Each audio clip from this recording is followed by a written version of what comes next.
Salut à tous, c'est Phyto et Exotico, et aujourd'hui on se retrouve pour le deuxième épisode de la série Flore, et on va vous parler de 4 plantes utiles qu'on peut trouver dans la nature.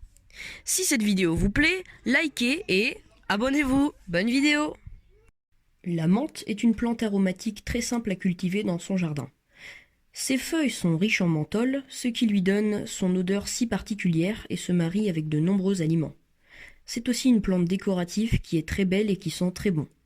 Il existe plein d'espèces de menthe, comme par exemple Mentha crispa, Mentha cervina ou encore Mentha gentilis.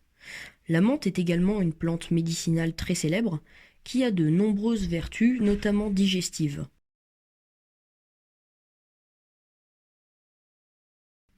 Cette plante pousse partout dans le monde, et selon une légende grecque, la nymphe Minthé aurait été changée en menthe par Déméter. Le thym. C'est une plante aromatique et médicinale qui pousse essentiellement en Europe occidentale, et qui est utilisée depuis l'Antiquité par les Grecs et les Romains pour soigner de nombreux maux. Le thymus, en latin, appartient à la famille des Lamiacées.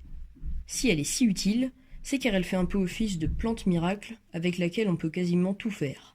Soigner des maux, faire des tisanes et des infusions, faire du parfum ainsi que de la décoration. Le thym est très résistant, il a besoin de soleil et de peu d'eau. Il pousse sur les collines arides et rocailleuses des régions méditerranéennes. Les orties font partie de la famille des urticacées, qui regroupe une trentaine d'espèces de plantes herbacées à feuilles velues. Son nom scientifique est urtica. Cette plante aux 1000 vertus est exploitée depuis des siècles pour ses propriétés médicinales. Et oui, car les orties servent par exemple à faire une lotion pour peau sèche qui adoucit donc la peau, mais aussi la décoction de racines est recommandée dans le cas de douleurs articulaires ou inflammatoires. Ces feuilles velues, comme on le dit, piquent quand on les touche. Cette réaction est causée par le fait que la surface des feuilles des orties est recouverte de plein de petits poils urticants, d'où son nom urtica. Ces petits poils vont tout simplement rentrer dans notre peau et comme ils sont très fragiles, ils se cassent instantanément pour déverser leur contenu constitué d'histamine, d'acide formique, de sératoïne et d'acétylchlorine dans nos tissus, la peau donc. La tige possède également des poils urticants. Le romarin, ou Salvia rosmarinus, est une espèce d'arbrisseau de la famille des Lamiacées, poussant à l'état sauvage sur le pourtour méditerranéen. Il était connu sous le nom scientifique de Rosmarinus officinalis, maintenant synonyme puisque l'espèce a été reclassée dans le genre Salvia.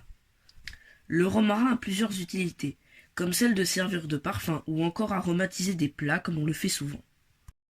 Il peut atteindre 1,5 m de haut et il est reconnaissable en toute saison, à ses feuilles persistantes, sans pétiole, coriaces et beaucoup plus longues que larges, et aux bords légèrement enroulés. Sa floraison commence dès le février et se poursuit jusqu'en avril-mai. La couleur de ses fleurs, qui se présentent en grappe, assez semblable à celle des épis, varie du bleu pâle au violet. On trouve également, mais très rarement, la variété à fleurs blanches. Le romarin peut servir à parfumer des grillades, mais aussi et parfois utilisé en infusion pour les desserts, comme le flan ou les crèmes. Et voilà, cette vidéo est déjà terminée. Si ça vous a plu, n'hésitez pas à liker et à vous abonner. À bientôt! Au revoir.